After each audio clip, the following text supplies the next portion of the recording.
Hola, espero se encuentren bien. Nos da mucho gusto compartir este espacio con todos ustedes. El día de hoy iniciamos una serie de encuentros con los que pretendemos intercambiar ideas, transmitir información, compartir experiencias que nos motiven a reflexionar sobre nosotros y sobre nuestro entorno, sea el que sea, el entorno que sea. Lo que nos motiva a estar aquí, pues es lo que nos está pasando, la situación actual de lo que estamos viviendo, a donde nos ha ido arrastrando esta cuestión de problemas de salud. Y pues en una reflexión y en una compartir ideas y compartir emociones y compartir preocupaciones, pues nos reunimos, somos un grupo de psicólogos que ya por el tiempo que tenemos en nuestro ejercicio profesional y en nuestra parte laboral, tenemos una amplia experiencia en distintos campos de la psicología. Somos compañeros, excompañeros universitarios y amigos. Y pues como muchos de ustedes estamos preocupados por lo que está pasando. Y pues la intención es de aportar a partir de esa experiencia de la que les hablo a nuestras comunidades. Porque bueno, nosotros estamos en diferentes lugares geográficamente hablando y en diferentes entornos laborales y queremos incidir un poco aportando con nuestra experiencia algo que pueda ser positivo para dichos entornos. Hoy daremos inicio con dos temas que van de la mano, que van ligados, con dos conceptos que consideramos que son también de suma importancia para esta situación en la que estamos, insisto, inmersos, y estoy hablando de la pérdida y del duelo. Tienen ustedes en pantalla a Gaby, a Gabriela, a Claudia, a Víctor, a Miguel Ángel, a un servidor, Guillermo, y somos los que pues, estamos aquí dispuestos a participar y a aportarles. Y bueno, pues hemos formado un grupo que nosotros llamamos un grupo colaborativo, en donde vamos a vertir todas estas experiencias, estas vivencias y toda esta información que hemos adquirido a través de este tiempo, nuestras diferentes trincheras. Vamos a dar inicio, sin más preámbulo, a esta actividad que hoy nos reúne. Para perder algo, primero hay que tenerlo, ya sea de manera física o simbólica. En otras palabras, no se puede perder aquello que nunca se tuvo. El antónimo de perder, en este sentido, es encontrar. De esta manera solo se puede encontrar algo que nunca se ha poseído o algo que se ha perdido. La pérdida de un ser querido puede ser su fallecimiento y suele ser un suceso muy difícil de superar para muchísima gente. En la mayoría de las culturas occidentales, la muerte es un tema del que no se habla o bien que se considera trágico. No nos preparan para ese día, sino que nos enseñan a tratar de prolongar la vida como sea posible.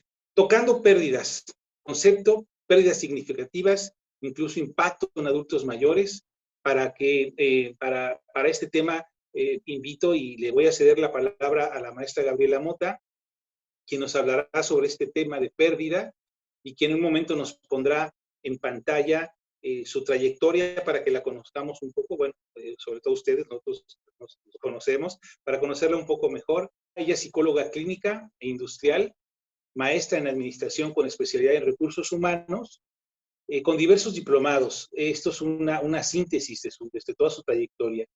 Desarrollo y crecimiento humano, bienestar humano y en la persona adulta mayor del siglo XXI, con estudios en tanatología. Actualmente es alumna de Gaby Pérez Islas en el diplomado de tanatología. Es estudiante de la Ibero en Puebla y la UAP en sus programas universitarios para adultos. Gaby es una amante de la academia, ha dictado cátedras, conferencias y talleres por más de 32 años en diferentes instituciones educativas, en especial en la Universidad del Valle de México. Ha publicado en la revista de Sanidad Militar, trabajó por 30 años en una institución educativa mexicana, ocupando diferentes posiciones ejecutivas, desde posiciones de administrativas de determinado nivel hasta la rectoría, quiero comentarles, ¿no? Actualmente es asesora en el despacho Ágora Soluciones Educativas y Empresariales.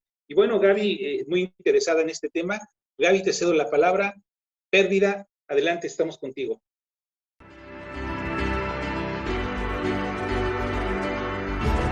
Bueno, gracias primero, Memo, por la presentación. Y bueno, también para mí es un privilegio compartir este espacio con Víctor, con Miguel Ángel, con Claudia, por supuesto contigo, Memo. Y como bien dijiste, nos une una amistad entrañable y por eso hemos querido pues, compartir estos temas que nos preocupan y nos ocupan. Gracias. Yo iniciaría diciéndoles que hablar de pérdidas es un tema que sin lugar a dudas merece todo nuestro respeto, tener mucho cuidado porque no es usual que hablemos de este tema por lo doloroso por lo significativo, porque no es un tema recurrente en nuestros hogares. Entonces, con todo el respeto, vamos a hablar de ello y estoy segura que mucho de lo que hoy vamos a reflexionar nos hará seguramente abrir conversaciones nuevas en nuestro hogar. Esa es la idea. Bien, iniciaremos hablando con algunas preguntas de reflexión. Aquí si me van acompañando fíjense, ¿cuántas pérdidas hemos tenido a lo largo de nuestra vida? Sin duda muchas. Hagamos ahora un recuento breve. ¿Qué hemos aprendido de ellas? Estoy segura que ustedes han aprendido, o todos hemos aprendido mucho más de lo que a veces consideramos. ¿Cómo las hemos afrontado?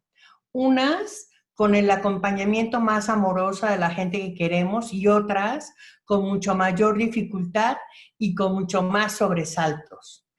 Y varios autores y nosotros mismos debemos de darnos cuenta que hoy somos lo que nuestras pérdidas han marcado.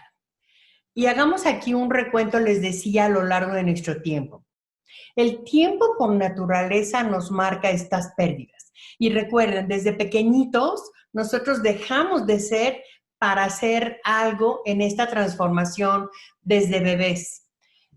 Uno de los momentos más importantes es cuando estamos en el vientre de nuestra madre y dejamos de estar ahí para llegar a un nuevo mundo y llegar a una nueva vida, pero dejamos la comunidad de estar con mamá, con ese recinto amoroso para llegar a un mundo que nos traía muchas sorpresas, pero que bueno, pues era una ganancia y una pérdida. Y así, si ustedes recuerdan, al paso del tiempo, cuando fuimos a la escuela, cuando empezamos a gatear, cuando fuimos cambiando de ciclos escolares, nosotros íbamos sin duda aprendiendo, pero también íbamos dejando momentos importantes para llegar a otros y adaptarnos a ese nuevo momento. Recuerden ustedes cuando nos llevó mamá al kinder o cuando terminamos alguno de los grados escolares, ¿qué teníamos ya hecho y en ese abrazo de los compañeros y de nuestra maestra? Y cuando cambiábamos un ciclo escolar era enfrentarnos pues con un nuevo profesor, con unos nuevos compañeros, quizás con una nueva escuela, quizás en un nuevo hogar, en una nueva casa, en otro país, etcétera, etcétera. Todo ello, todos esos momentos han hecho lo que somos, son pérdidas finalmente. Como yo decía, ganamos y perdemos. Ganas algo y pierdes algo. Y a veces es bien difícil reconocer la pérdida que finalmente lleva a ganancia. Pero así es la vida, lleva ese vaivén. Es como ese claroscuro que gana y pierde. Hay momentos, como yo lo comentaba, acompañados de mucho amor. Recuerden cuántas veces mamá, papá, los abuelos, que son unos compañeros en el amor muy significativos, nos ayudan a transitar esos momentos. Pero otros, ya decía, de gran impacto, una irrupción de nuestra vida terrible y de los que tendremos que afrontar y elaborar mucho más cadenciosamente, como más tarde mi compañera hablará en proceso de duelo. Pero en todas debemos darnos el tiempo de elaborar, de entender lo sucedido para entonces caminar sobre lo que vendrá. Aquí quiero hacer una comparativa con la naturaleza. Fíjense cómo la naturaleza es maestra y nos enseña. Aquí vemos, y si me van siguiendo en el slide, una oruga en donde esa oruga de por sí no es atractiva, pues, y sin embargo es un ser vivo que al paso del tiempo, como ustedes lo van viendo, al momento en que llega ya la naturaleza y el tiempo que marcan su tiempo de transformación, se abre esplendorosamente con una mariposa. Hay estudios diversos donde hablan que la oruga al interior está pasando por mucho dolor de crecimiento, de que se está transformando química y biológicamente para llegar a esa hermosa mariposa. Pues así nosotros, así el tiempo nos enseña que hay cosas que deben de cuidarse para llegar a volver a ampliar esas alas hermosas. El tiempo pues será nuestro mejor aliado para elaborar lo que hemos perdido porque lo tuvimos y se fue, como decía Memo, o porque nunca lo tuvimos y finalmente también es una pérdida. La mariposa, pues, como ahora hablábamos, es el símbolo de la transformación más significativo. Fíjense, porque deja de ser para ser. Y esto es bien importante. Dejamos ser algo para poder ser algo distinto. Sigamos, pues. Hay dos referencias importantes sobre la pérdida y que ya enuncié ahora. Una sobre lo que tengo y he perdido. Y literal, como se señalaba ahora, la pérdida más fuerte es el fallecimiento de alguien, sin duda. El perder a esa persona amada. Una pérdida muy, muy estrujante a nuestra vida es perder nuestro bienestar, nuestra salud. Ser a lo mejor un enfermo terminal. Estas son las grandes pérdidas, ahora vamos a hablar más de ellas. Pero también yo les decía de la otra pérdida que poco hablamos y es de aquello que nosotros nunca tuvimos, siempre ilusionamos tener, pero nunca tuvimos. Y podemos citar muchos ejemplos y ustedes piensen en alguno. Yo quise tener una hija y solo tuve varones. Entonces siempre me dolerá, si no lo trabajo, en esa pérdida de esa hija que nunca tuve, porque solo tuve hijos. O en aquella, yo quise ser, a lo mejor, siempre lo digo porque es real, yo quise ser sobrecargo, pero pues no tenía las características ni las competencias necesarias. Y siempre en mí causó pues una ilusión y todo, también una frustración de no tener, de no llegar, porque yo lo quise y nunca lo fue. Y hay momentos mucho más fuertes, ¿no? Personas que han querido embarazarse, por ejemplo, mamis que han querido embarazarse y que han tenido a lo largo de esa ilusión, pues grandes decepciones y finalmente no logran ser mamás. Hay que trabajar fuertemente en eso que nunca se tuvo y se perdió.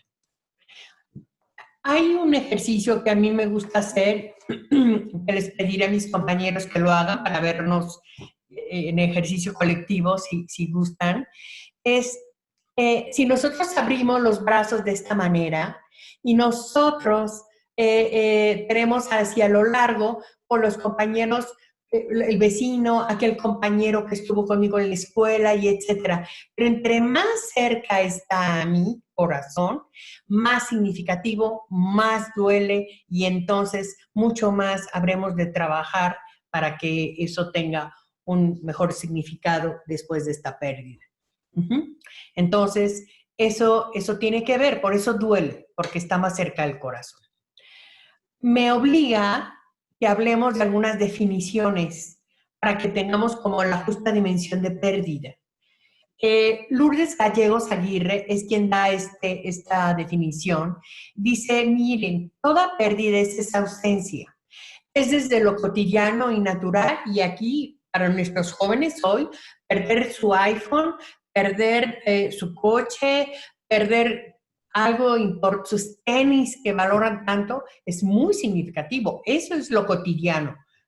Para ellos eso es muy importante. Porque lo tuvieron y lo perdieron.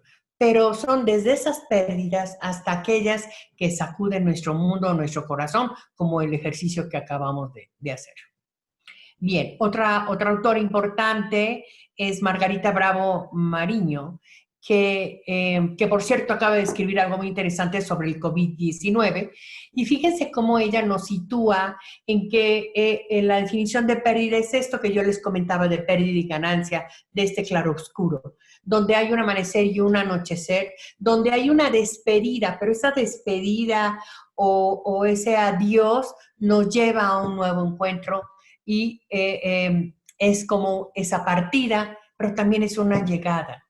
Alguien que se fue siempre cuando las cosas otra vez llegan a su tranquilidad, hay nuevas llegadas a otros rumbos.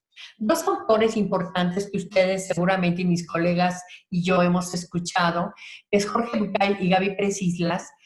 El primero de ellos dice, bueno, la pérdida es esta desolación, este vacío, ausencia, dolor, como ustedes bien saben, en su libro escribe bastante sobre ello. Y Gaby Pérez, que también escribe sobre ello, hay una referencia en donde dice, bueno, pues justamente porque pasamos por este tránsito de pérdidas, hay que aprender de la vida y hay que aprender las pérdidas y llevarlas al siguiente nivel y tomarlas como aprendizaje, no como tragedias. Las pérdidas significativas, aquí enunciamos estas, no porque sean las únicas, ni están en el orden pareciera de significancia, pero el perder a un hijo por natura es muy fuerte, es algo que se tiene que trabajar mucho cuando se nos va un hijo o una hija. Cuando perdemos a nuestro padre o nuestra madre, por supuesto que es muy doloroso, aunque el significado es seguir su legado, es yo trabajar para ser un buen padre, una buena madre, una buena persona, un buen amigo, etc.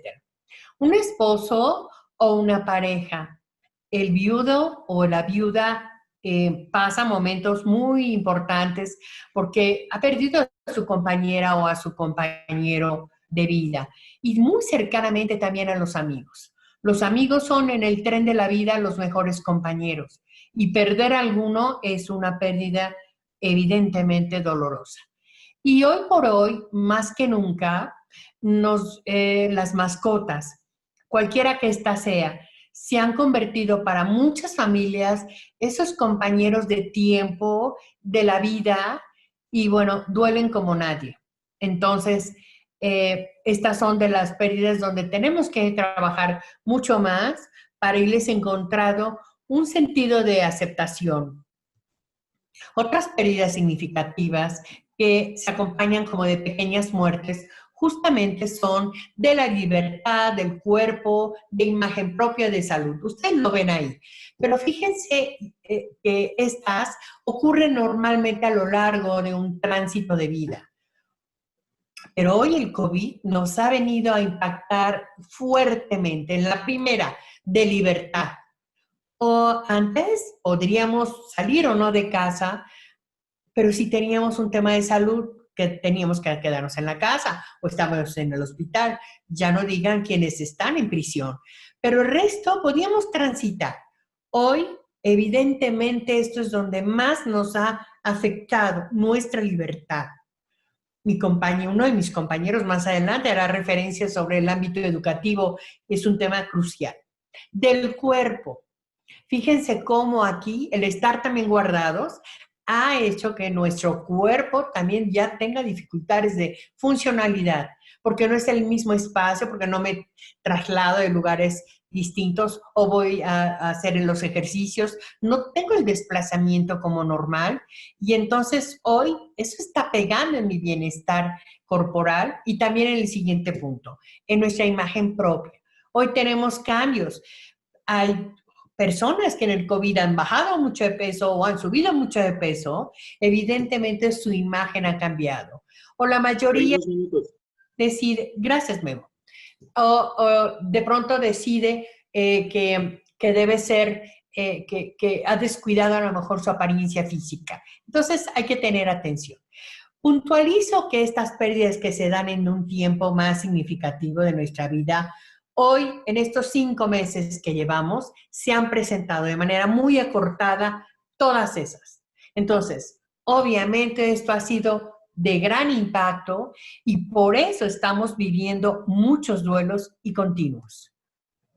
Estas son otras pérdidas, desastres económicas, estamos viviendo todos, y traiciones. También en un momento como hoy de COVID, donde hay una situación económica que a todos ocupa y preocupa, ha habido una presencia importante de abusos de confianza, de robos, de gente que, bueno, pues, de desempleos y etcétera, en donde obviamente debemos ocuparnos para ir trabajando sobre qué haremos para adelante.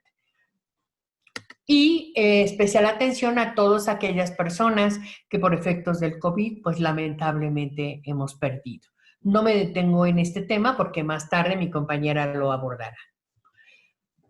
Aquí Memo decía que hablemos de los adultos mayores. ¿Por qué es tan importante para nuestro adulto mayor el que haya otras pérdidas a su alrededor? Porque ven la suya. Porque cuando tú eres un adulto mayor, ves cómo tu vejez es la antesala a que tú seas el siguiente en caminar hacia la muerte. Entonces, es muy importante que nosotros, si somos un adulto mayor, revisemos qué cosas más nos dan sentido a nuestra vida. Pero si tú eres un acompañante de adultos mayores, trabaja con ellos para que no vean su vejez y para que no vean la muerte de otros como esta antesala de la que veíamos. Cuidemos también con nuestro adulto mayor y adulto joven, como nosotros, todos los efectos de jubilación, de divorcio y de nido vacío que se da más o menos en un estudio que hice sobre los 56 años. El resto son problemas que se dan evidentemente en todas nuestras edades.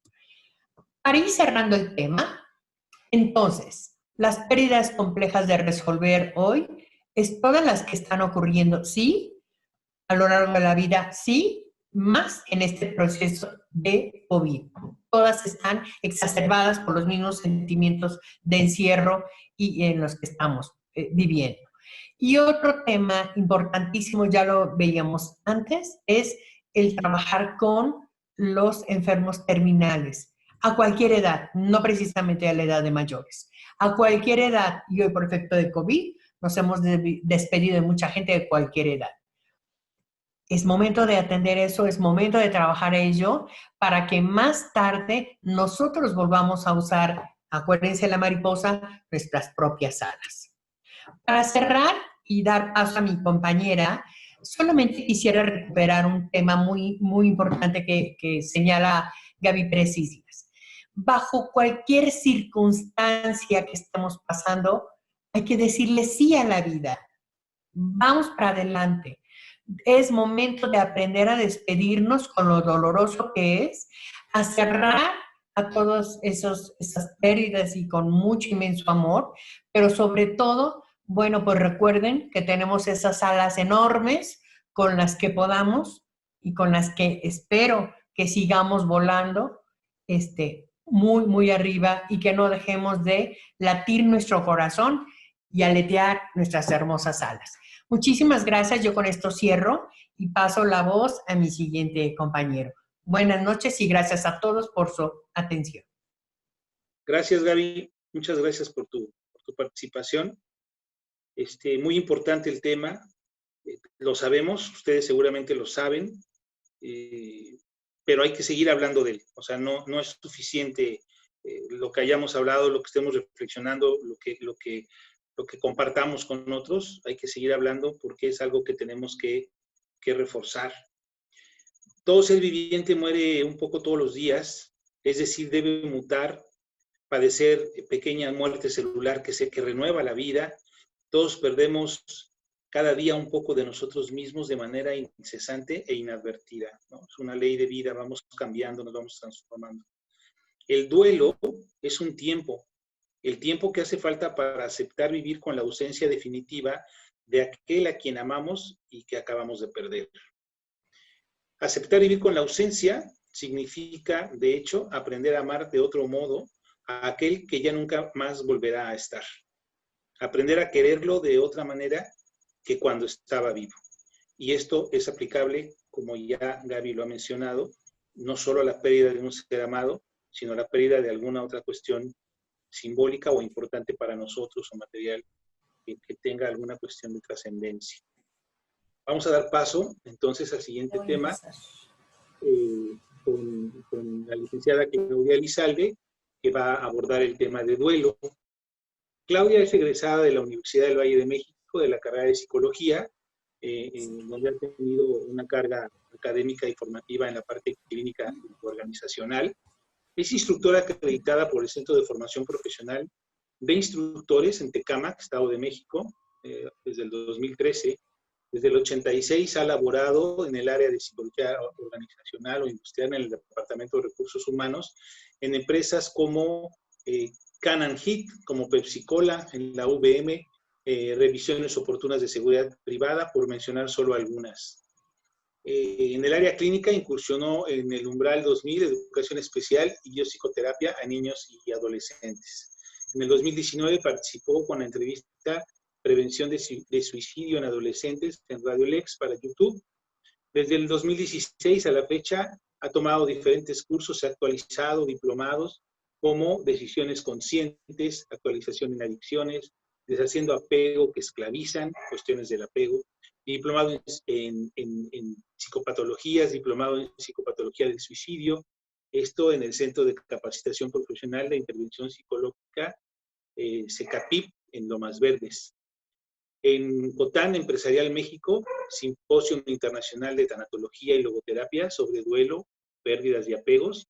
En la Cruz Roja Mexicana, 6 acciones para salvar vida. Pláticas sobre prevención del suicidio en adolescentes, en escuelas de nivel medio superior, como preparatorias y CONALEP en Cuautitlán Izcalli. Además, en el Instituto de la Juventud, en el Instituto Municipal para la Igualdad entre Mujeres y Hombres. Y actualmente es propietaria fundadora de la empresa Capacitación y Asesoramiento Profesional en Seguridad, donde también labora en la gerencia de recursos humanos. Esto solamente, como es el caso de Gaby, es una semblanza muy breve de su trayectoria. Y bueno, le cedemos el micrófono a Claudia. Adelante, Claudia.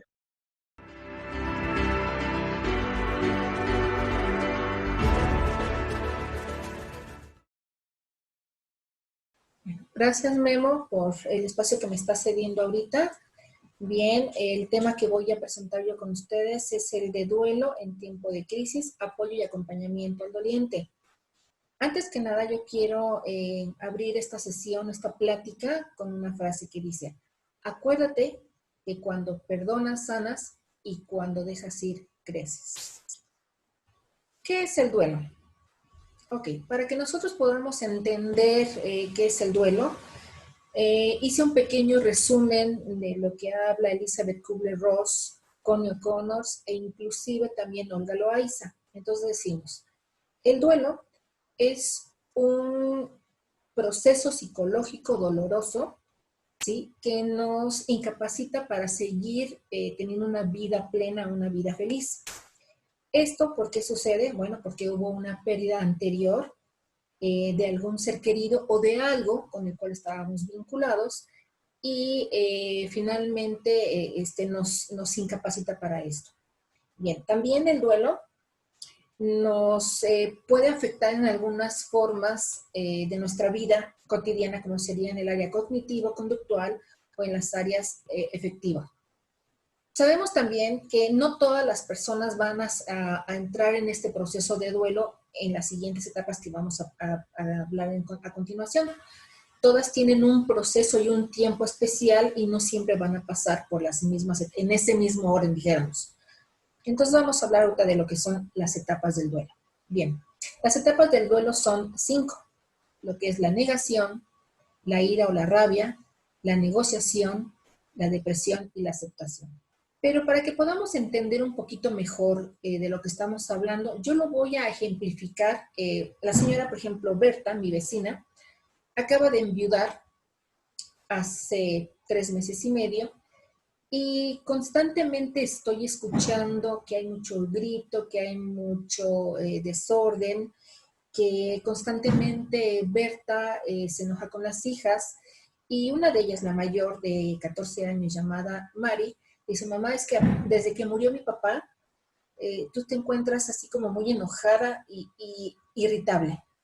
Entonces yo me pregunto, ¿en qué etapa se encontraría ahorita Berta?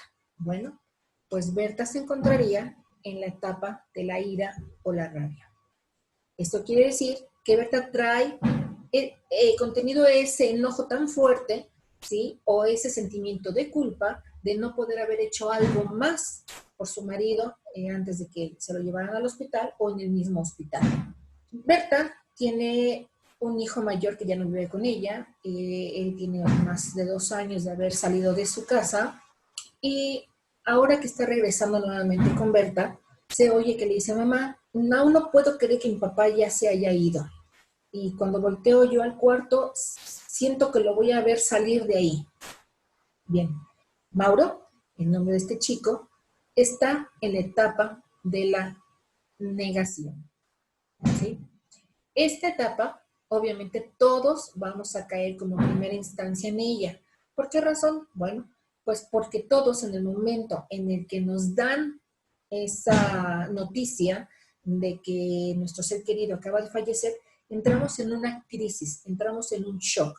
Y este shock, de alguna manera, nos va a ayudar a amortiguar un poquito ese sentimiento, ese dolor, ¿sí? Para poder seguir funcionando, entre comillas, de alguna manera procesual. Es decir, vamos a ir poco a poco digiriendo lo que nos acaban de decir.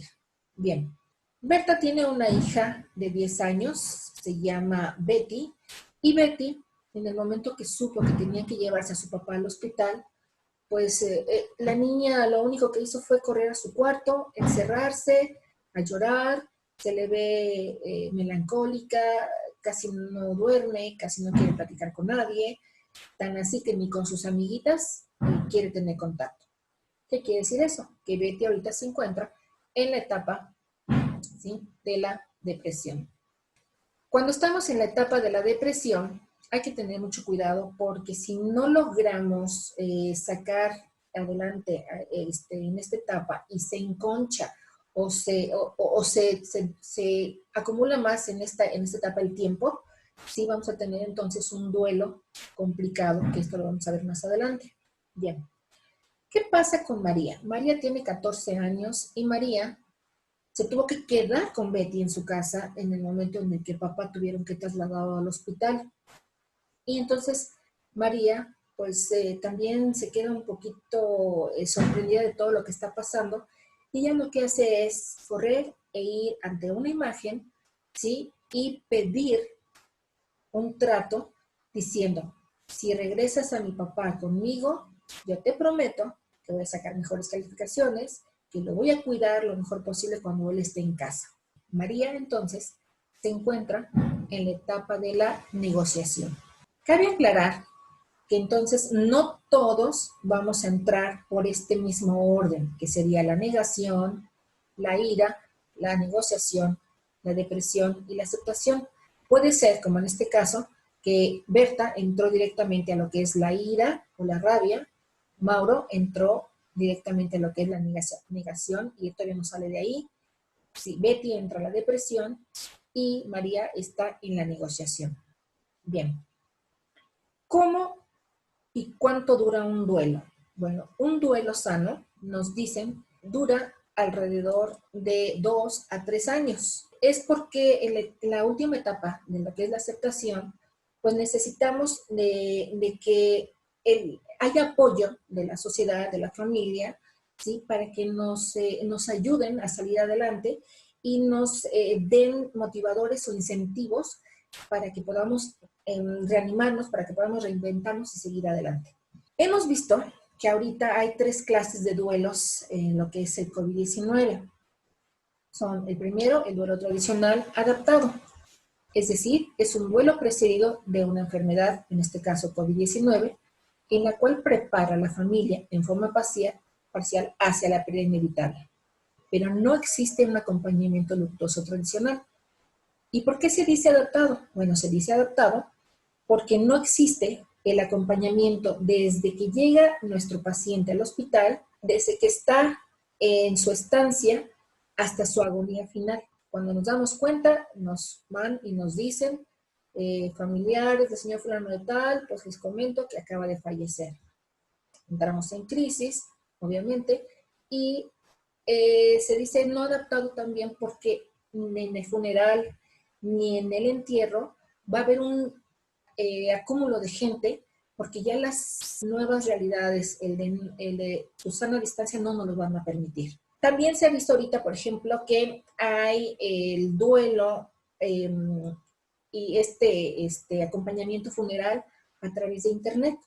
Es una nueva modalidad. Y también a través de WhatsApp se están mandando los mensajes luctuosos. Bien. El duelo retrasado es cuando las personas no admiten el momento difícil, no pueden expresar sus sentimientos, se quedan apresionadas las emociones, es decir, se congelan y se muestran poca capacidad para asumir el dolor. ¿Esto cuándo pasa? Pues cuando nos dicen el paciente acaba de fallecer. ¡Pum! ¿Sí? Es como una cubetada de agua fría en donde de momento no sabemos qué hacer, ¿sí? Y pues no sacamos estos sentimientos porque pues no sabemos qué hacer. Cuando pasa esto y existe este encapsulamiento y no podemos sacar a flote estos sentimientos, nos vamos al tercer tipo de duelo.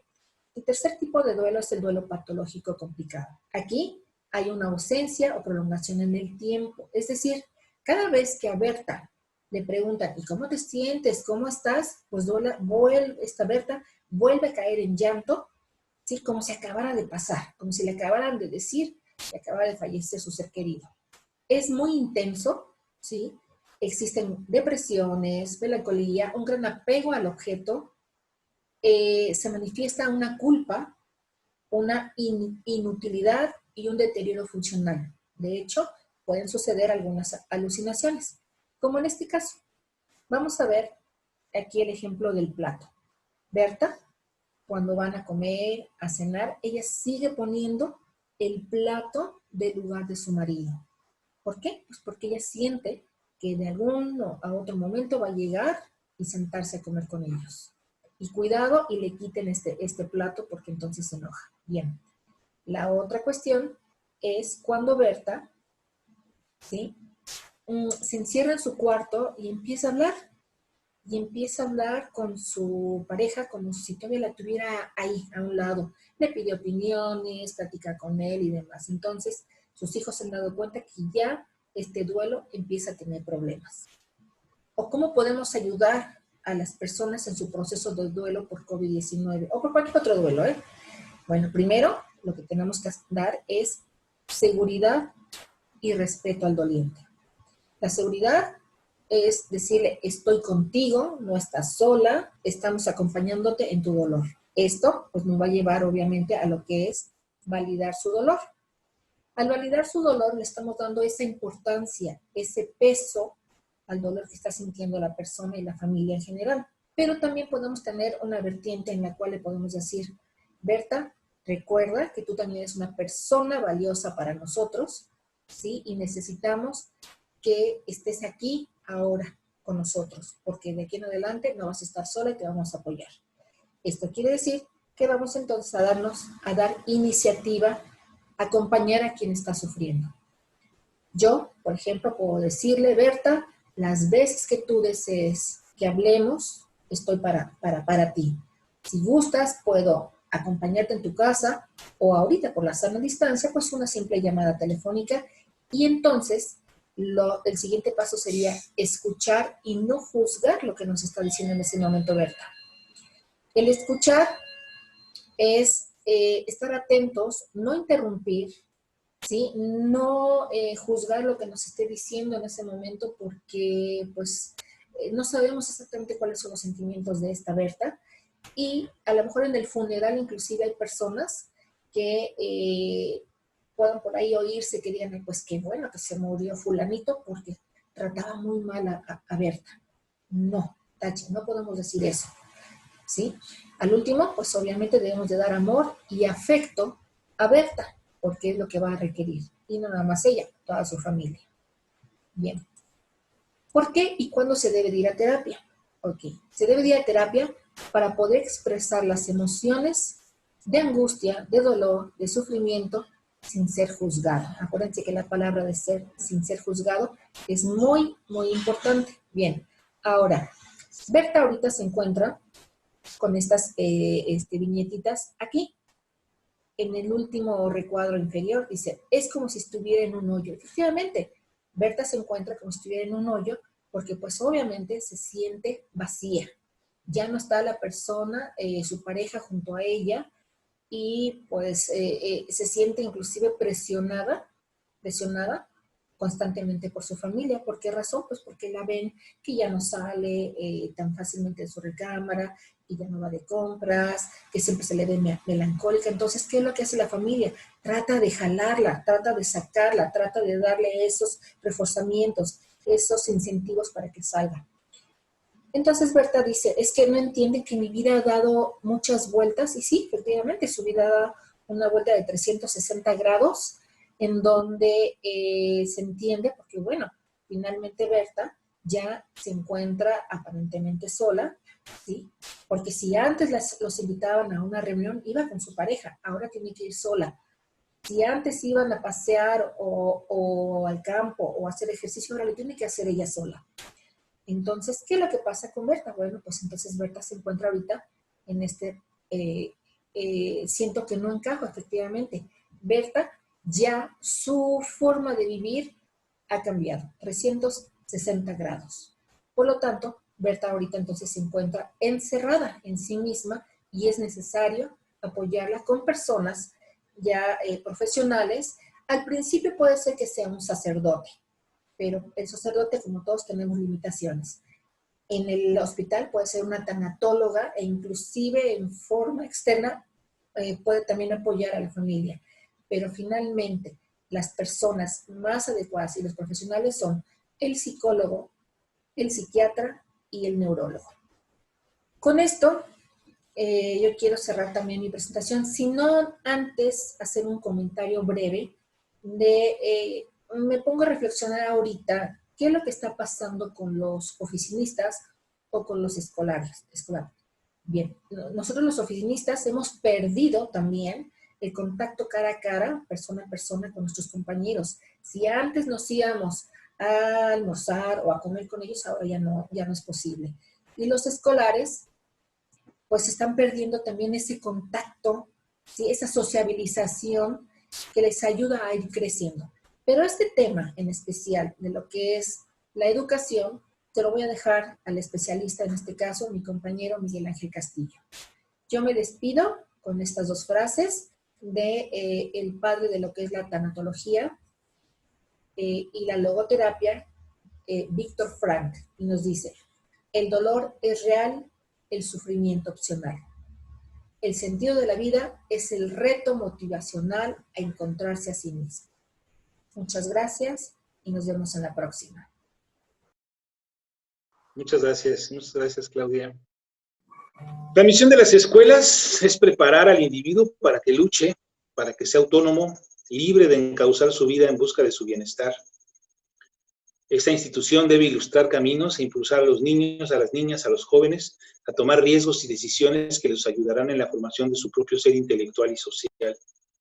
El ambiente escolar juega un papel trascendental en la vida de los estudiantes y en especial cuando se está pasando por una situación difícil, sea cual sea esta, facilitando la formación de la dura realidad en una realidad más amable.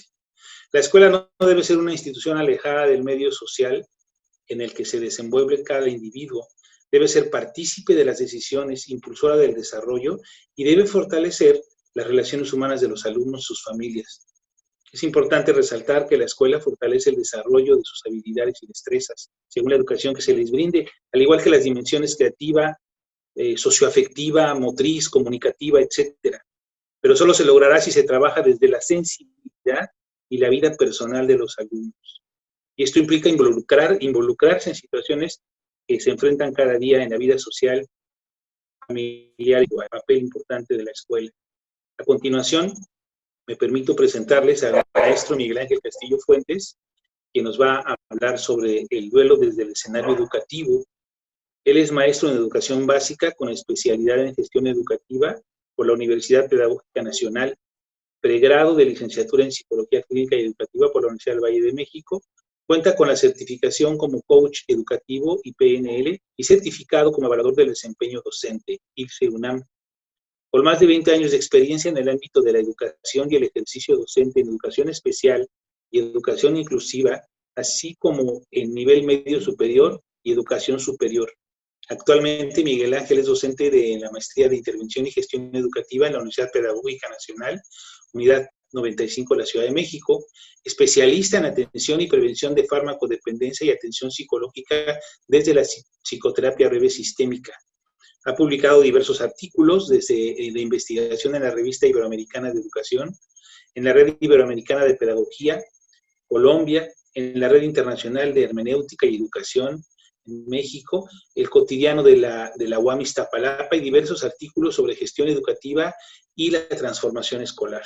Ha participado como ponente e instructor en diversos congresos, foros, talleres y encuentros nacionales e internacionales. Otra vez, una breve semblanza de toda una trayectoria, de una gran experiencia. Dejo con ustedes al maestro Miguel Ángel Castillo. Adelante, Miguel Ángel.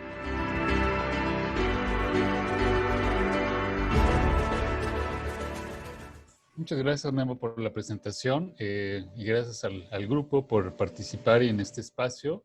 Me parece muy importante. Como tú lo dijiste, bueno, el ámbito educativo es muy amplio y precisamente voy a compartir con ustedes estas láminas para abordar el tema que yo titulé La nueva realidad educativa, ¿no? Que es algo que está muy ya comentado, pero bueno, creo que es importantísimo. Sobre todo porque fíjate que hay un dato, y lo comento con el grupo también, y con la gente que nos está escuchando, porque bueno, estamos en el espacio del COVID, esta pandemia que nos agarró a todos y a todas distraídos, no lo esperábamos. Hoy las planeaciones de futuro parece que no tienen mucho futuro porque tenemos que pensar más en el aquí y en el ahora, ¿no? Y bueno, estaría a debate ese punto, pero lo que quiero comentar es que, fíjate qué importante es el tema educativo. Estaba leyendo un estudio que hizo la UNAM sobre mortalidad del COVID actualmente. Lo cerró en mayo del 2020, hace, ¿qué? Mayo, junio, 3 meses, 2 meses y fracción, ¿no? Y señalan que el 70% de la población que está falleciendo lamentablemente es varón, somos hombres. Y el 71% de esas personas perdidas, lamentablemente, eh, no alcanzaban la primaria o tenían menos de educación primaria. O sea, 7 de cada 10 de las personas que están falleciendo actualmente en México no alcanzaban la primaria, ¿no? Eso me parece muy interesante porque tiene una correlación muy interesante y lo hemos visto a través de varias investigaciones, cómo la educación, el grado de escolaridad tiene un repunte muy interesante en el acceso a servicios de salud, en la conciencia sobre nuestro cuerpo, sobre el cuidado de los demás, del entorno. Y bueno, creo que este porcentaje que se me hace muy impactante, pero además lamentable, pues pone el dedo en la importancia que tiene la educación, ¿no? De esta manera, entonces, bueno, quiero dar pie para empezar y en esta nueva realidad educativa que nos está tocando vivir, como diría Cristina Pacheco, déjame ampliarla aquí, eh, pues uno de los elementos que tenemos que revisar, creo yo, es el impacto que está teniendo el COVID. Si ya mencioné este elemento tan interesante, esta correlación, sobre todo en educación básica, que es donde estoy trabajando mucho, incluso desde la maestría estamos trabajando, enfocándonos al trabajo con los maestros en activo hacia su ejercicio docente en educación básica. Y uno de los elementos es ese rezago y exclusión que han tenido los diferentes alumnas y alumnos, que hoy ante el COVID quedó demostrado que estaban más excluidos y más rezagados. Si ya de por sí traían un rezago marcado en diferentes asignaturas y excluidos por diferentes condiciones, llámese autismo, llámese discapacidad, llámese condición de una habla o origen indígena, hoy quedaron más expuestos, ¿no? Por ejemplo, el INEGI nos está mencionando al 2019 que el 44.3 de los hogares mexicanos no tienen computadora o tienen al menos una, ¿no? Tal vez. El 56.4 no tiene acceso a Internet. Estamos hablando aproximadamente de la mitad de las familias mexicanas con dificultades a estos accesos, ¿no? Hoy la estrategia de la SEP se ha movido más hacia la televisión. Vamos a ver cómo funciona, pero al menos estos datos de la primera etapa que nos tocó vivir de aprender en casa sí marcan mucho estos porcentajes, ¿no? Y sobre todo porque como lo que vimos es que el currículum se vació en los hogares. Esta parte de la organización escolar brincó a la organización familiar y son dos espacios, dos organizaciones muy diferentes y que pues vinieron a trastocar esa comunicación, ese lenguaje que tenían complementario y vinieron a ver muchas tensiones, más las que ya había de por sí, vamos. Por ejemplo, se aumentó mucho la violencia de género, eso ya lo sabemos, y pues ver qué contexto están aprendiendo los chicos, ¿no? Eso es interesante. Al respecto, por ejemplo, Díaz Barriga nos menciona que hemos tenido cosas importantes de pérdidas. La escuela y el salón de clases, ¿no? Y yo lo miro entonces cuando Díaz Barriga lo habla así, desde lo que plantea Elsie Rockwell, cuando habla de la escuela cotidiana. Hablar de la escuela cotidiana desde la postura de Elsie Rockwell, de una visión antropológica, me parece muy rica para la escuela. Es estas entrañas, estas relaciones que están dentro de la escuela y que a veces pasan desapercibidas como cualquier organización hasta que nos metemos en ella y encontramos estas relaciones, estas redes que se tejen, ¿no? Tanto formales como informales y que son muy interesantes, ¿no? Pero todo esto, curiosamente, y yo lo pongo así, este es un término que estoy pensando yo, el COVID la pandemia nos vino a despojar de esta vida cotidiana en las escuelas, ¿no? De esto que los niños, los maestros, los adultos y mucha gente alrededor del contexto que la rodea, pues vino también a ser despojado, ¿no? De esta manera, lo que estamos haciendo como hoy es este proceso de desaprender y aprender nuevas cosas o nuevos aprendizajes. Y yo lo repito mucho en estos espacios cuando estoy con alumnos de maestría o alumnos de maestría, como esta cuestión nada más de mirar a la cámara o miro a la pantalla, que es un ejercicio humano cuando estoy con los demás de mirar a la cara, pero las caras están en la pantalla y no en la cámara, ¿no? Pero, por ejemplo, esos elementos, ¿cómo los tienen que reconfigurar, los tienen que resignificar los pequeños o un poquito más grandes en la primaria y después en la secundaria, por ejemplo, ¿no? Y que en la secundaria es crucial el contacto social para su desarrollo, ¿no? Entonces, la nueva realidad esta nueva realidad educativa nos trajo una nueva cotidianidad también, donde yo lo que veo es un duelo ya, unas pérdidas que traíamos acumuladas en el sector educativo, más las que nos trajo el COVID, ¿no? Entonces se hacen más crudas, tal vez más evidentes, y entonces yo las veo como unas pérdidas significativas, tanto las que teníamos como las que nos hizo generar el COVID, ¿no? Pienso entonces que el COVID vino a suplantar la escuela. ¿En qué sentido? Pues nos quitó rutinas y esto lo vimos también nosotros en casa ahorita en este momento, cómo estamos en este espacio virtual, ¿no? Nos quitó horarios, incluso la gente de repente pierde el sentido de si es lunes o es martes. No es muy diferente decir fin de semana que si fuera martes, por ejemplo, ¿no? Y el sentido pedagógico, que es un elemento central de la escuela, esto no hay discusión, y entonces esta parte la estamos perdiendo directamente por este fenómeno que estamos padeciendo. Yo la pregunta que haría, por ejemplo, ¿qué perdimos entonces al perder el salón de clases, ¿no? Y yo puntualizo algunas que podríamos revisar en otros momentos más profundamente, pero una es la interacción humana, que ya he mencionado constantemente por esta interacción con los chicos, con los maestros, su capacidad de aprendizaje, el trabajo en equipo y todo esto que vivimos todos en las escuelas, ¿no? Otro elemento que es un elemento de construcción de conocimiento, de la construcción del aprendizaje es a través del diálogo, del lenguaje, porque dentro del lenguaje hay una palabra o un concepto que se llama recursividad. Recursividad. ¿Qué significa esto? Tratando de hacerlo un poquito más sencillo, es este efecto de que rebasa el emisor y el receptor y donde construyo símbolos, donde transmito valores incluso con mis gestos, con mis tonos de voz, con mi lectura corporal, estoy transmitiendo algo. Esto es la parte de la recursividad en el lenguaje y que en la escuela era completamente un elemento vivo y que transmitía mucho, ¿no? y nos daba aprendizajes.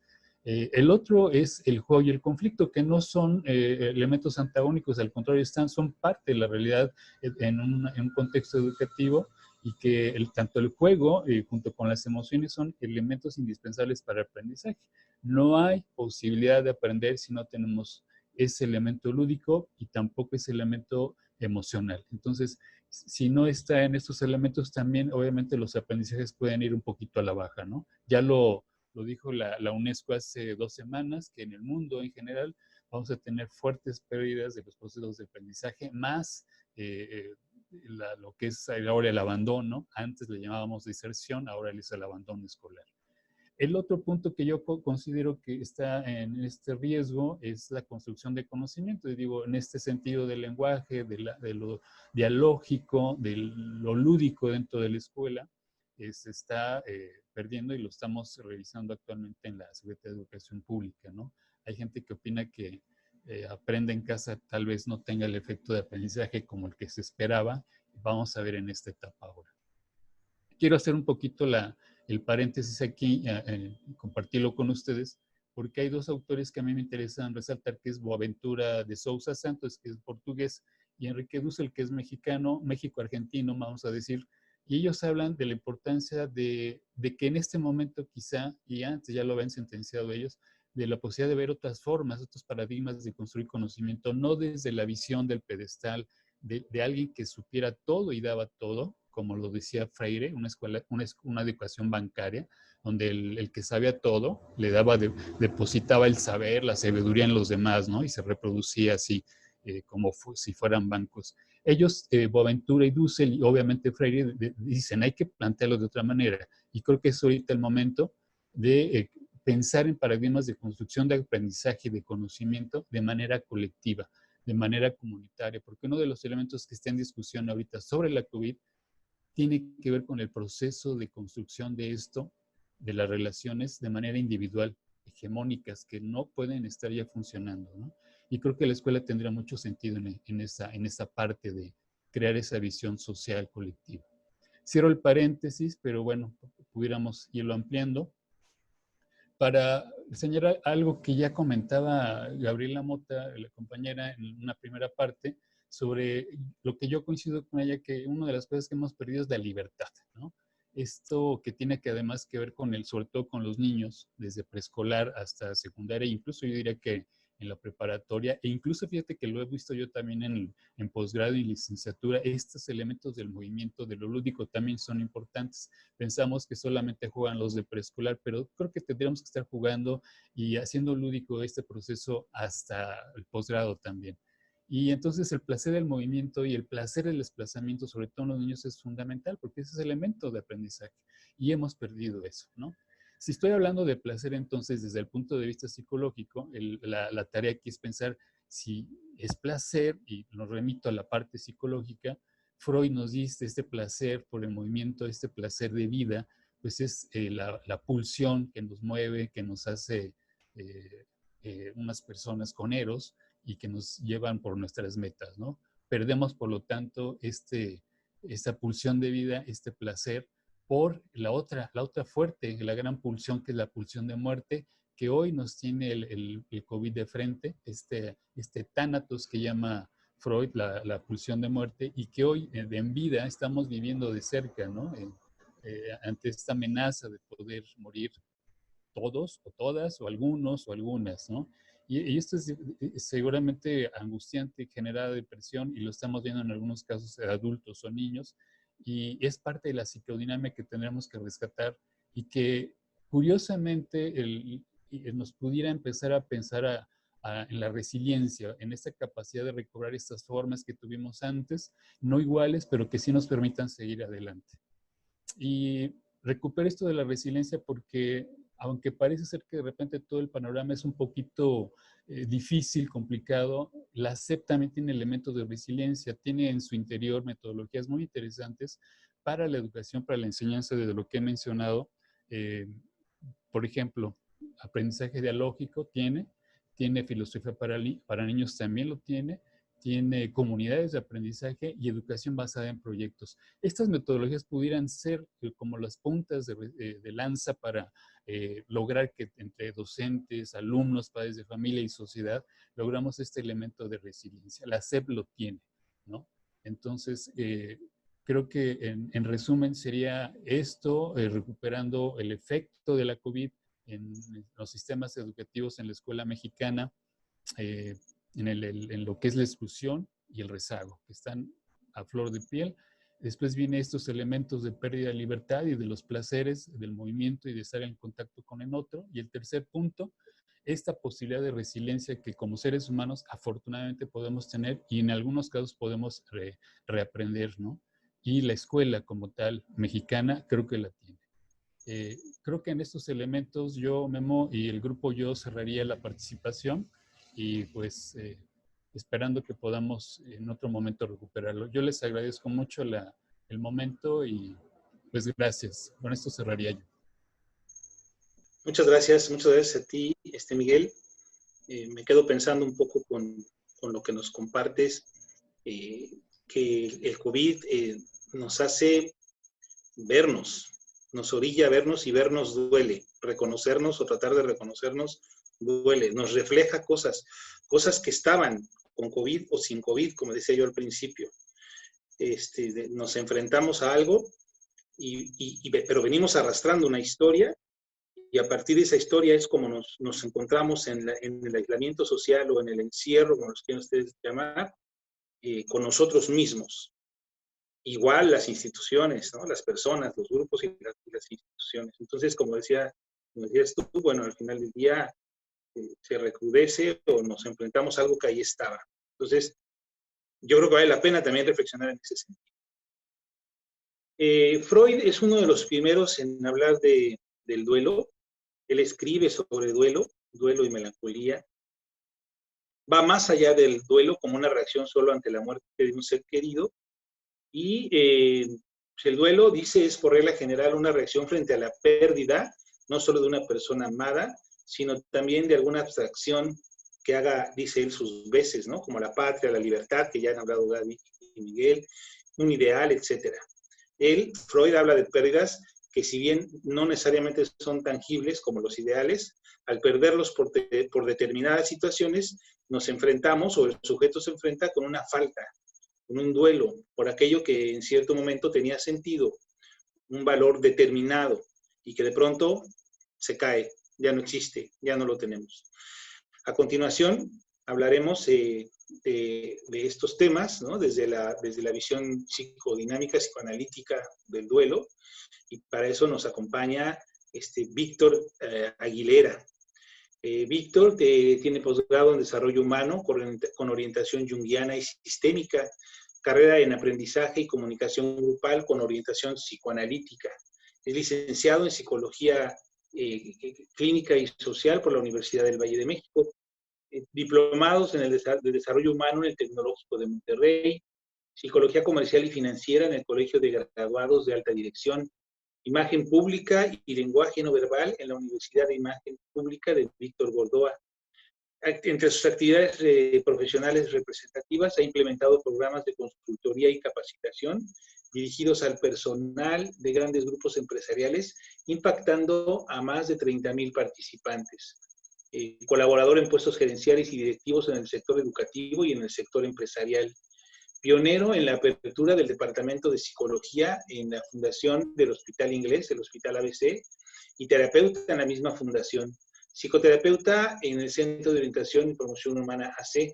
Conferencista en la ponencia Arquetipos Psicológicos en la Familia Mexicana en el Instituto de Perfeccionamiento Psicológico en Rusia. Medios de comunicación y representaciones, donde él ha tenido presencia. Colaborador en el programa radiofónico RCN 1470 de AM, en el programa Como Cada Mañana. Participación en programa de desarrollo financiero en GIN TV. presidente de la comisión, actualmente es presidente de la Comisión del Sistema de Ahorro para el Retiro en la Confederación Patronal de la República Mexicana, esto es Coparmex, como ustedes saben, en la Ciudad de México, y miembro activo en grupos especializados en seguridad, en prevención social en la Cámara Nacional de Comercio, Canaco. Lo mismo que mis otros compañeros, una síntesis de toda la trayectoria de Víctor, a quien le dejo la palabra. Víctor, adelante.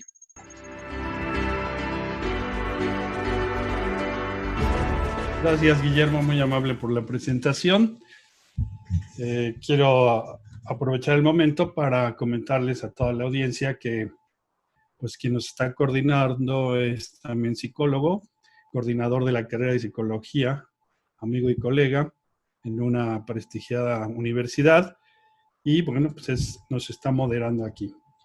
Efectivamente, vamos a introducir aquí, hablando justamente de pérdidas y duelo, pero desde la mirada de la psicología profunda. Esto quiere decir que varios autores, no solo Freud, estamos hablando Jacques Lacan, Melanie Klein, esta mujer que habló mucho de lo que es la identificación con la mamá desde bebés. También está un poco trabajado por Anna Freud, Carl Jung, etc. Entonces, no vamos a profundizar muy técnicamente, pero sí hay que tocar esto porque me parece que es un tema de verdad muy significativo para poder comprender no solo las etapas del duelo, sino cómo nos vinculamos con aquello que ya no tenemos. Esto es fundamental. Aquí, en este pasaje del duelo, no solo es resolver el dolor, esto va mucho más allá, es tener una representación significativa y simbólica de lo que está pasando con nosotros con relación a lo que ya no se tiene. Entonces, ¿de qué depende el nivel de dolor de lo perdido y tiempo de recuperación? Son tres factores fundamentales. Uno, de cómo nos vinculamos con lo perdido. Y aquí voy a introducir un aspecto, un concepto que se llama economía de la energía psíquica, que se trabaja en el psicoanálisis.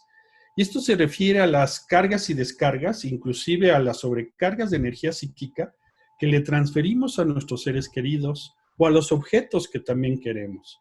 Esto empieza desde una temprana edad, estos vínculos, este depósito de emociones, de amor, de cariño, inclusive de conflicto, que es lo que nos mueve desde pequeños en nuestra parte psíquica y física inclusive. Y lo que le transferimos a esas personas es lo que van haciendo un vínculo especial. Y además lo que recibimos de ellas, igualmente de las cosas. Cuando hay una introyección, es decir, se interioriza esos afectos, esos amores y esas palabras, entonces se puede percibir algo bueno y se identifica uno con el otro. Esto es lo que se llama economía de la energía psíquica. Es muy parecido a la economía de los mercados financieros, donde nosotros trabajamos para recibir un ingreso y podemos gastar y podemos administrar el dinero, invertir y ahorrar inclusive, pero de una manera un poco más consciente. En la economía de la energía psíquica no es tan consciente. Nosotros damos y recibimos sin darnos cuenta exactamente el significado de esto. El segundo aspecto es de las circunstancias de la pérdida. No es lo mismo perder a alguien repentinamente como paulatinamente. Si alguien ya estaba enfermo, pues uno va elaborando inclusive inconscientemente ese duelo. De alguna manera se está conformando, pasando por las etapas inclusive que ya se nombraron, pero también si hay alguien que desaparece repentinamente, vamos a decir en un accidente de tránsito, es un impacto mucho más fuerte. Y entonces eso marca también el dolor, la intensidad y el tiempo de recuperación. La forma en que se produce la pérdida también es otro aspecto. No es lo mismo que se produzca una pérdida en la casa de una situación, como decía yo, de enfermedad, a una pérdida abrupta. O inclusive de un objeto. No es lo mismo que perdamos un coche porque nos lo roban a que lo vendamos, ¿no? Eso tiene un efecto diferente. Y el tercer elemento es el trabajo de duelo. Es la comprensión justamente del proceso psicoemocional que vamos viviendo en las diferentes etapas. Esto es muy importante y esto es lo que va a definir justamente cómo vamos a pasar transversalmente sobre todo lo que dure este duelo para trascenderlo. ¿Qué se puede perder? Se puede perder un ser amado, como se ha hablado aquí. Este ser amado puede ser alguien cercano o un poco más lejano, un esposo, un amigo, una amiga, los padres y los hijos, que no hay palabra de honor, desgraciadamente, de que los adultos vamos a morir antes que nuestros hijos. A veces sucede lo contrario. Desgraciadamente hoy estamos viendo con el coronavirus cómo ya no hay una lógica aparentemente de cómo va a reaccionar un joven ante la enfermedad y lo podemos perder. Ese es uno de los dolores más fuertes que podemos tener, pero también hay que comprender qué es lo que estamos perdiendo y a quién le lloramos. Desde luego le lloramos a la persona perdida o al objeto perdido, pero también nos lloramos a nosotros mismos por ya no tenerlos, por todo lo que nos faltaba hacer por esa persona y con esa persona. Y quizás por lo que no dijimos o por lo que sí dijimos, que inclusive hasta puede haber ciertas culpas en esta misma situación. También podemos perder un objeto. Aquí lo importante es saber qué representa ese objeto. A lo mejor un coche representa un estatus para uno y al perderlo pierde estatus, es un ejemplo. Pero también se puede perder algo con una abstracción equivalente. ¿Qué quiere decir esto? Es una situación que es más intangible como la libertad, vamos a decir la salud misma que decía yo, o imagínense un impacto psicológico en el momento del retiro, ya sea que te retire la empresa o tú decidas retirarte. ¿Qué se pierde ahí? Si a lo mejor yo era el director de un área, pues pierdo ese estatus de director, o el ingeniero, o el abogado, o el contador. Es una parte de la identificación que tiene uno con el puesto, o con la carrera, o con el trabajo, que nos da una parte de nuestra identidad. Y al ya no tenerlo, ¿dónde queda nuestra identidad? ¿Cómo queda nuestra identidad? Y puede ser un sufrimiento y un dolor de duelo, justamente, ahora ser alguien nuevo, alguien diferente, que nuestra identidad ya no está marcada por nuestro puesto, por nuestra colaboración a la sociedad o por nuestro estatus dentro de ello. Entonces son diferentes impactos que se pueden recibir en la vida cotidiana inclusive. ¿Qué deviene con la pérdida? La pérdida puede generar un trauma severo, ya se ha dicho aquí, como hay un impacto emocional, psicológico, y puede ser leve o puede ser severo. Se pueden generar emociones diferentes, como de tristeza, de ira, de enojo, inclusive de melancolía. Una emoción puede durar segundos, tal vez minutos como tal, pero un estado emocional puede ser permanente. Es decir, el problema no es tener una emoción frente a la pérdida, cualquiera que sea esta, sobre todo la tristeza, el enojo, sino el estado emocional donde puedo quedarme instalado durante mucho tiempo. Eso es lo que hay que trabajar. Se rompe algo al interior de nosotros. Es como cuando te pegas en la espinilla del pie o de la pierna y adentro se rompen algunos vasitos, que es lo que producen el dolor. Pero con el paso del tiempo y con un poco de hielo y bolsas de agua caliente se van a reconstituir, a regenerar y vamos a sentir alivio y menos dolor. Bueno, algo similar pasa en nosotros, en nuestras emociones, inclusive en nuestra mente, cuando hay una pérdida. Primero hay un shock, que no entendemos nada, y después vamos entendiendo que esto sí está sucediendo. Y justamente hay algo que se rompe de nosotros y te tiene que ir trabajando y reconstituyendo. ¿Qué pasa cuando hay un trauma? ¿Qué efectos nos lleva? Hay una pérdida de la capacidad de amar y de amarse. Es decir, se inhibe esa capacidad de vincularse con nuevas personas o nuevos objetos. Uno quiere el mismo lo que tenía antes. Y eso se revierte también a uno mismo. O sea, uno inicia a descuidarse, empieza a descuidar. Hay una cesación del interés por el mundo exterior. O sea, baja el interés de una vida cotidiana que puede ser salir al trabajo, salir a convivir, salir inclusive a tener lo básico para poder tener una despensa o dar una vuelta o caminar en el parque, hacer ejercicio, platicar con el vecino. Y cuando se tiene una pérdida tan dolorosa y tan fuerte, tan cercana, puede haber unos efectos inclusive de alucinosis. La alucinosis son esos momentos o segundos donde uno cree, a través de procesos cerebrales, que está hablando, o está viendo o se le presentó a aquel ser querido que ya no está, que falleció. Hay una fantasía de recuperar el objeto perdido y entonces hay un mecanismo cerebral. No es una psicosis, no es un estado de locura peyorativamente hablando, Es un estado donde por segundos se tiene esa fantasía, esa imagen, Y a diferencia de las alucinaciones, es que las alucinaciones son más duraderas, sistemáticas y con más estructura, ¿no? Ya ahí se merece una intervención quizás psiquiátrica. Ahora la energía, después de recibir esta pérdida y trauma, la energía se consume a través del trabajo de duelo, que es algo que yo estoy deduciendo después de estar trabajando este tema. ¿Qué pasa con esa energía y ese vínculo que se tenía con la persona amada o el objeto amado? Pues ya no está esa energía en él como tal. Queda en una energía como en abstracto. Y ese trabajo de duelo, que es el dolor, que es la falta del vínculo, que es la falta de entendimiento de lo que le está pasando a uno, ahí se va mucha energía. Por eso no tiene uno ni la fuerza de hacer otras cosas. En el trabajo de duelo, continúa la existencia psíquica de lo perdido. Esto es a través de las fantasías. Uno empieza a recordar cosas que pasó con él o inicia una fantasía de lo que hubiera podido ser, de ese deseo de haber sido.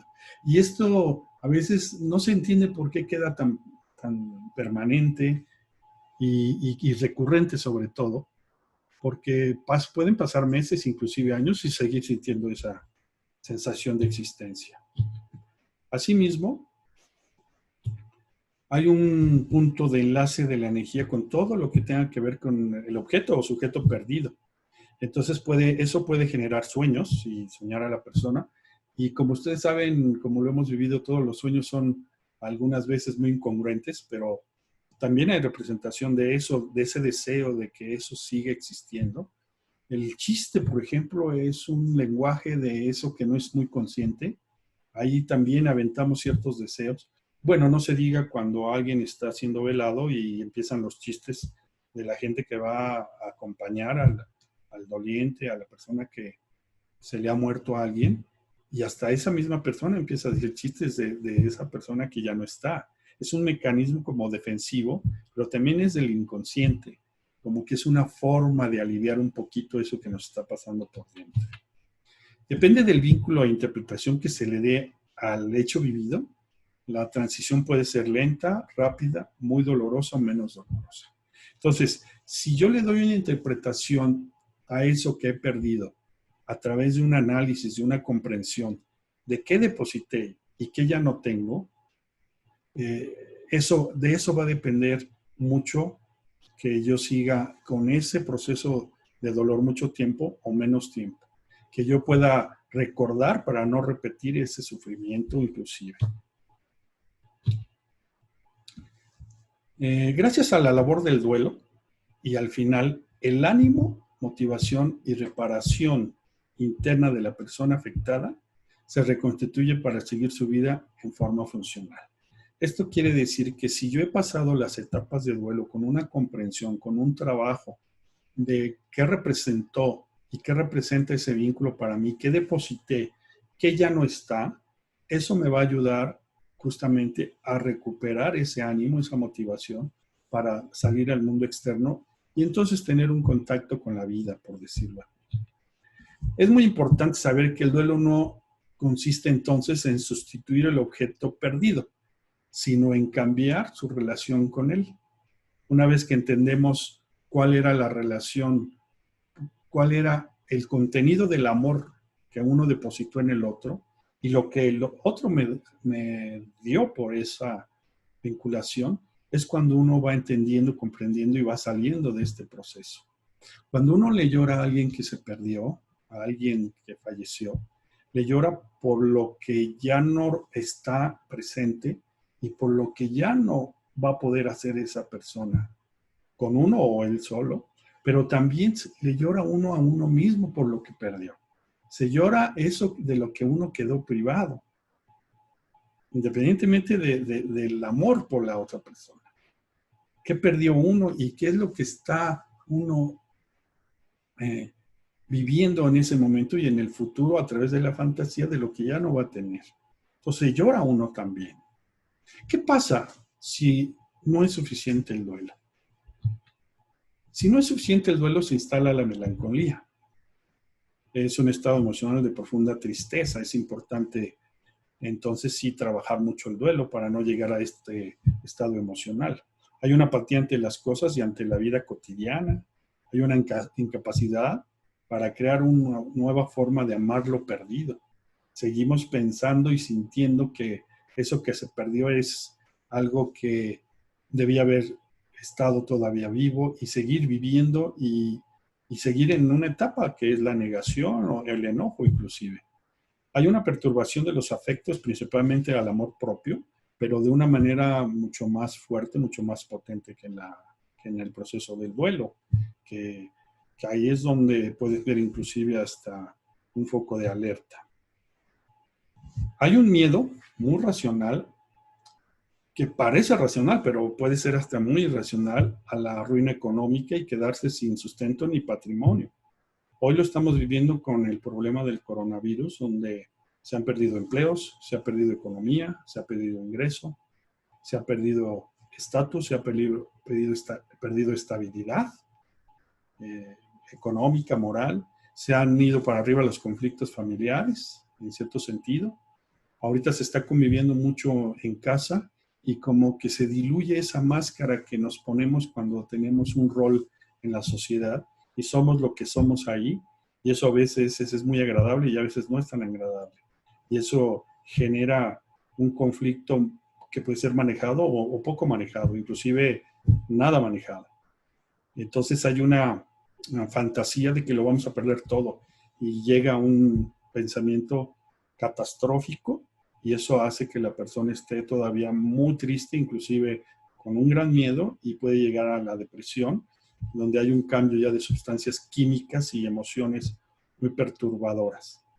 Y inclusive sin energía de mantenerse en vida. Estoy hablando de que alguien ya puede pensar en negar su existencia ante la vida. Es decir, un suicidio es la negación de uno mismo ante la presencia de la vida. Y para hacerlo no quiere decir que hay que ser cobarde para tomar esa determinación. Se necesita mucha valentía y mucha energía, porque alguien que lo hace necesita mucha energía para hacer físicamente ese evento. No es que estaba tan deprimido que lo hizo. Si hay una depresión, si hay un cambio psicológico y mental. Sin embargo, hay otros motivos muy poderosos que para esa persona son suficientes, quizás el propio dolor, para poder abstenerse de ese dolor quitándose la vida. Por lo tanto, hay que estar muy pendientes en estos estadios de melancolía para que podamos apoyar al familiar o a nosotros mismos. En la melancolía no se tiene claro realmente lo que se ha perdido, no conscientemente. Este es un gran trabajo que se debe de hacer, y ahorita vamos a ver cómo se podría hacer este trabajo, tener claro lo que se ha perdido y lo que no está muy consciente de lo que se ha perdido, ya que se sabe qué o a quién se ha perdido, pero no lo que con él se ha perdido. O sea, no conscientemente, lo consciente, lo que se percibe conscientemente, ahí está. Pero realmente, ¿qué es lo que perdí con lo que perdí? Esa es una pregunta que hay que ir elaborando, trabajando, darle un significado, darle un nuevo significado inclusive a ese vínculo que se tiene con eso perdido. En términos muy prácticos, si yo perdí el trabajo, pues sí perdí el trabajo que me generaba ingresos, que me genera actividad, pero ¿qué pasa con el estatus? ¿Qué pasa con el sentido de vida? ¿Qué pasa con eso reconocimiento de los demás? ¿Verdad? ¿Qué pasa con esa distracción? Hay gente que nos dice en consulta que la llevaba muy bien con su esposa y su esposo porque se veían un rato en la tarde o en la noche y fines de semana. Hoy que están todo el día ya no es la misma relación. Puede mejorar o puede empeorar, o puede estar fluctuando. La compulsión a la repetición es una característica del ser humano cuando no ha trabajado consigo mismo. ¿Qué quiero decir con esto? Que una vez que se instala un sentimiento, una emoción y un proceso de desajuste emocional, ese desequilibrio, entonces, si no basto yo y los que me rodean para salir adelante, hay que trabajar muy fuerte con uno mismo. Y es un proceso interior, es decir, una introspección. Generalmente no lo hacemos, y menos cuando estamos tan ocupados en esta sociedad en donde la exigencia y la actividad, la cuestión económica es lo principal, el tener, más que el ser. Es el hacer y el tener. cuando se rompe este tipo de actividad cotidiano, uno se enfrenta a uno mismo y puede ser el mejor o el peor momento de la vida inclusive. Les quiero decir que la diferencia sustancial entre el duelo y la melancolía es que el proceso de duelo es más consciente. Uno se está dando cuenta de muchas cosas, de lo que percibe, y el proceso de la melancolía es más inconsciente. Les decía, no se tiene muy claro qué se está perdiendo, a menos de que se trabaje de otra forma. Sin embargo, ¿cómo llega la superación del duelo, inclusive de la melancolía? En ocasiones, el duelo y la melancolía desaparecen naturalmente, gracias a la resistencia y al poder de la resiliencia personal. ¿La resistencia de qué? La resistencia al evento traumático, al evento de la pérdida misma, sea de la persona o de un objeto o de una pérdida equivalente. Primero hay que resistir a través de nuestras emociones y de nuestra psique. Así como tenemos un cuerpo biológico, tenemos un cuerpo psicológico, que es el que nos hace el entendimiento de la vida, de lo bueno y de lo malo. Entonces, primero resistir eso, porque hay personas que no lo resisten emocionalmente. Yo cuando estuve dando terapia en el ABC, en los tiempos del temblor del 85, yo gente que perdió parte de su pierna, parte de su mano o un brazo, personas queridas que quedaron atrapadas 3, 4 días y salieron adelante primero ellos solos por la resistencia al trauma y después ya trabajando su resiliencia con ellas mismas. Desde luego que algunas decidieron ir a psicoterapia, porque puede ser un factor fundamental para comprender profundamente el proceso y salir de él más rápido y más fortalecido inclusive, en donde uno reelabore y dé nuevos significados a todo eso que está pasando. Eso es lo importante de una psicoterapia. No tanto que la psicoterapia me va a aliviar, me va a curar.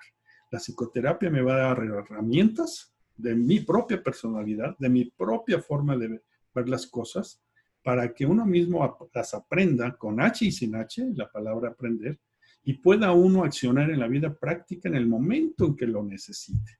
Es como ir a un curso de carpintería, donde uno va a hacer sus propios muebles, ¿no? En cualquier momento. Aquí su carpintería está al interior y uno va entendiendo de qué está hecho y cómo está el pensamiento y cómo son sus afectos y sus proyecciones hacia el otro. Y uno va entendiendo cómo estuvo vinculado con eso perdido.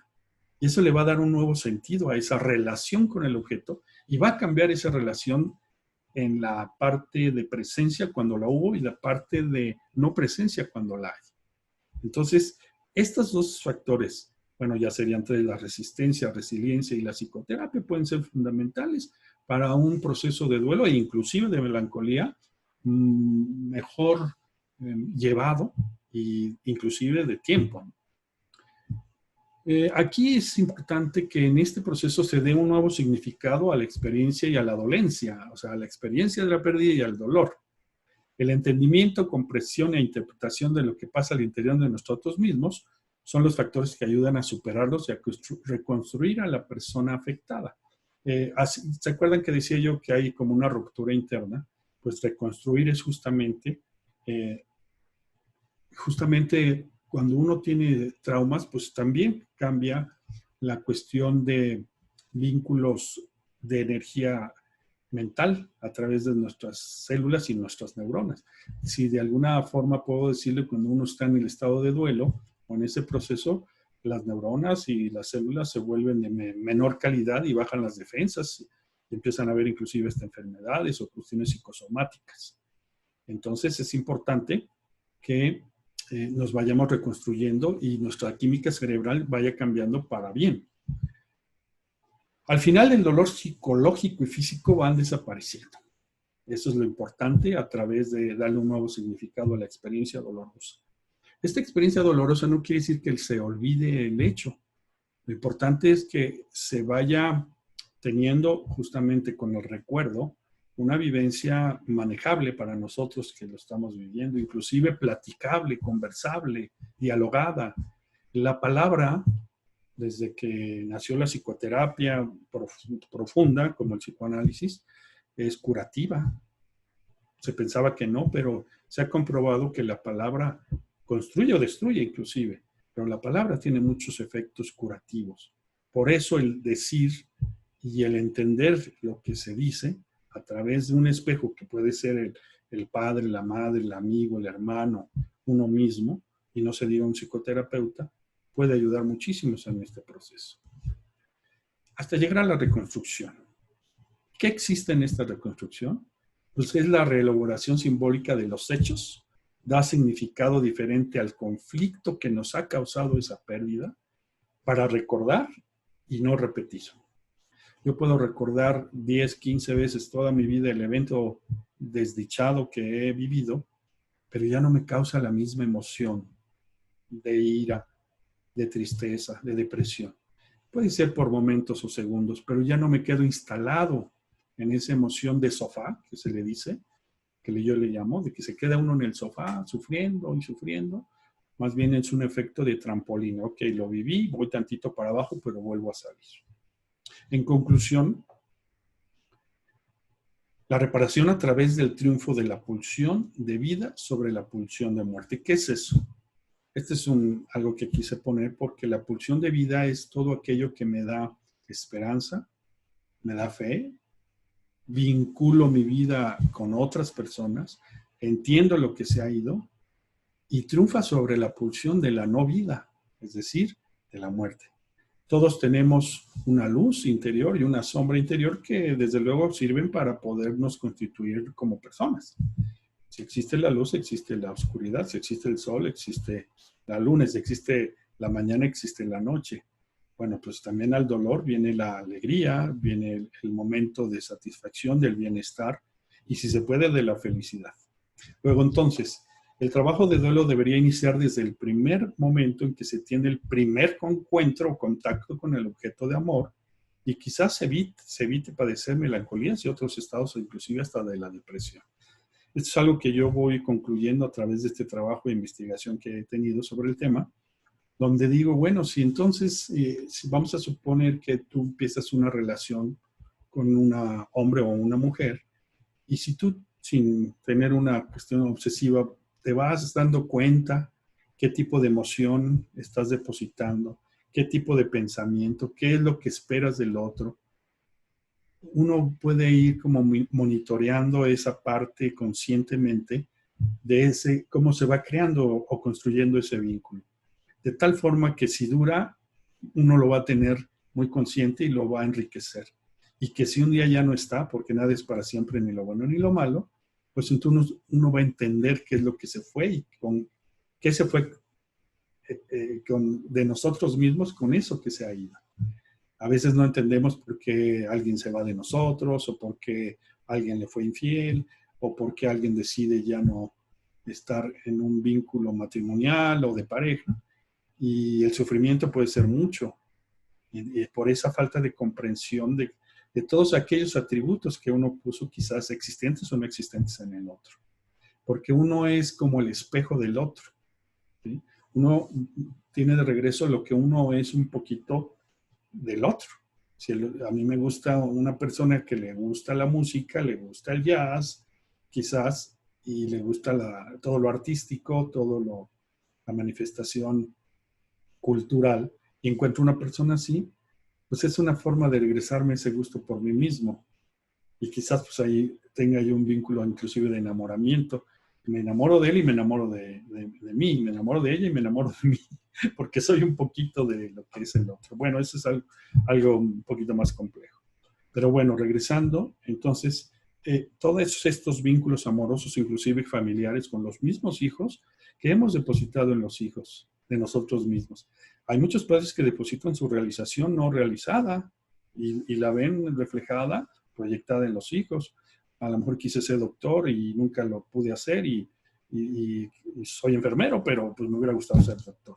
Y en mi hija o en mi hijo pongo ese deseo inconsciente y entonces hago todo lo posible para que él se realice y que yo me realice a través de él, ¿no? Entonces, es muy importante entenderlo y no quiero decir que en la parte negativa, en todas las partes, ¿no? Para tener una conciencia mayor. Y esto es un proceso, esto es toda la vida, no es algo que se deba de iniciar y concluir. Muy bien, haciendo un esquema como de resumen del duelo, melancolía y la reconstrucción, podemos decir que empezamos con la pérdida, donde hay una situación muy dolorosa del objeto, del sujeto perdido, de los que estamos en vida o todavía permanecemos en presencia, tenemos un dolor muy fuerte que puede ser inclusive traumático, llegar a estadios de melancolía, de perturbación. Sin embargo, si se hace un buen trabajo de duelo, que generalmente se hace a través del tiempo sin esa ayuda tan profesional, puede uno reconstruirse, fortalecerse y disfrutar de lo que está e inclusive hasta de lo que ya se fue, para tener una verdadera superación al interior de nosotros y al exterior, proyectando lo mejor de nosotros mismos en una reconstrucción de un significado nuevo, de una elaboración, de una reelaboración de todos los mecanismos emocionales que puedan ayudarnos a vivir una vida más plena y de bienestar y de felicidad en más momentos. Entonces, pues aquí podemos ver ilustrado esto con parte de la obra de la artista Lourdes Botello, que por cierto me ha permitido compartir con ustedes su parte de su obra, la maestra Lourdes Botello, su parte pictórica, que le agradezco mucho y que nos ilustra muy bien cómo podemos pasar por las diferentes etapas hasta llegar a esa parte de luz, de dinamismo y de vida. Pues yo creo que con esto pienso que termino este tema. Es una parte de este tema que es muy amplio. Y espero haber dejado un poco de reflexión, un poco de la semilla de una herramienta poderosa que es ese análisis de vínculos con el otro, con la otra, o con los objetos que tenemos hoy y que un día ya no los tendremos o que ya no los tenemos. Y poder vivir una vida un poquito menos dolorosa que lo que estamos pasando con el coronavirus.